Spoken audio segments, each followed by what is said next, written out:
most successful team, it's gonna be Gambit, I think. Lately we have been doing maybe a bit better. I would say we are more because we won a World Championship. I just want to be better than Fnatic. We were teams of different eras, like our season was season 1. For pretty much everyone watching, for us casters was just almost unthinkable. They were up against rosters that had been training together solidly for months leading up to DreamHack. Fnatic had a replacement and still managed to win the tournament. This Nixus will go down. Congratulations to Fnatic winning the Season 1. So when Season 2 came around, obviously the patch changes were in there and the game evolved. I think it was partly that Fnatic couldn't adapt to it in time. We were practicing very little, and then when these strong teams started to show up, like Moscow 5 back then, we didn't know what to do versus them. They were really good and we were used to just have easy games. They burst onto the scene, demanded respect, and started winning from basically every single event. I think we didn't lose a single best of 3 matches against American teams.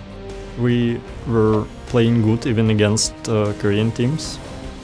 And I think they were kinda innovating the game at that time.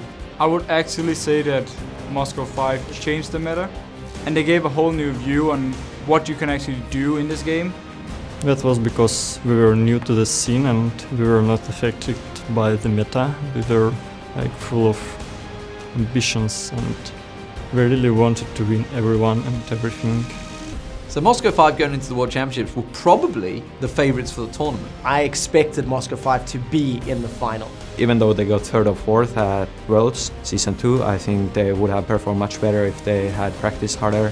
Moscow 5 looking very grim right now. Taipei Assassins look to take down the last Nexus turret, and they will drop Moscow 5 from the League of Legends Championship playoffs. The rivalry between Gambit and Fnatic started in Season 3. We were actually showing them, we had actually a good score against them. They were this new strong unit that was working wonders. And honestly, the rivalry that suddenly grew was clear. Fnatic as team don't have really weak points. The only problem that Fnatic can have are themselves. I think it's a clash of playstyles when you compare Gambit to Fnatic. A lot of teams have what we call in England a bogey team, you know? They're a team that they just can't beat. Whatever they do, they somehow lose to them. We were trying to beat them, but unfortunately we lost a lot of games against them. They won both LCS finals. They wanted that title. They were already the spring champions. They wanted to become the European champions.